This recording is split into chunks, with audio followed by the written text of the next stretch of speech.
Seperti yang kita tahu, pengiriman barang dari satu negara ke negara lain itu mencakup beberapa proses. Yang pertama, barang akan diambil dari lokasi pemasok dan kemudian diangkut dengan truk ke moda transportasi pengiriman yang telah disepakati. Sebelum dapat meninggalkan negara asalnya, barang harus melewati bea cukai terlebih dahulu, baru kemudian melakukan perjalanan ke negara tujuan. Setelah itu, barang harus dibongkar, melewati bea cukai, dan kemudian diangkut dengan truk ke tujuan akhir. Nah, Incoterms ini mencakup secara pasti siapa yang akan menanggung pengangkutan, biaya, dan risiko dari setiap proses tersebut. Tentunya Incoterms ini diterapkan bukan hanya semata-mata untuk mematuhi kebijakan internasional saja, tapi juga untuk mengurangi ketidakpastian, menghindari penafsiran yang berbeda di berbagai negara, dan juga menghindari biaya dan waktu tambahan. Sejauh ini, terdapat 11 jenis Incoterms yang dikategorikan ke dalam 4 grup, yaitu grup E, grup F, grup C, dan grup D. Grup E hanya memiliki satu Incoterm, yaitu Ex-Works.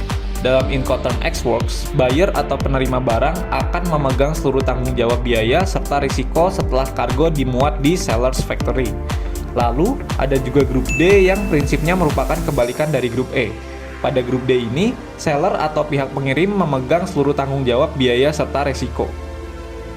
Lalu, ada juga grup F, di mana seller memegang tanggung jawab biaya serta risiko hanya sampai pengangkut mengambil alih kiriman. Setelah itu, buyer memegang tanggung jawab biaya serta risiko transportasi utama. Nah, dan terakhir ada grup C, di mana seller memegang tanggung jawab biaya sampai pada pelabuhan importing site atau pelabuhan pada sisi buyer, sehingga seller menanggung biaya transportasi utamanya. Sedangkan untuk tanggung jawab risikonya dipegang oleh seller hanya sampai saat pengangkut mengambil alih kiriman, sama halnya seperti grup F. Lalu, apa sih pengaruh Incoterms terhadap pengambilan keputusan dan operasi dalam supply chain? Sebagai contoh kasusnya, Incoterms yang sering digunakan oleh bisnis-bisnis berskala kecil yang berbasis di Amerika Utara adalah Cost Insurance and Freight dan juga Delivered at Place.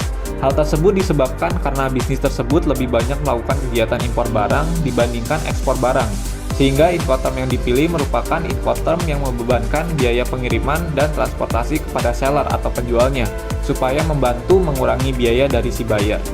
Nah, sebaliknya, apabila sebuah bisnis hendak mengekspor barang ke negara lain, maka Incoterm yang sebaiknya digunakan adalah Incoterm yang lebih membebankan tanggung jawab pengiriman dan biaya kepada pihak buyer atau si pengimpor, seperti FOB atau Ex-Works, supaya dapat mengurangi biaya kita sebagai seller. Intinya, pemilihan Incoterms disesuaikan dengan role play perusahaan dan juga kesepakatan yang diraih antara buyer dan seller.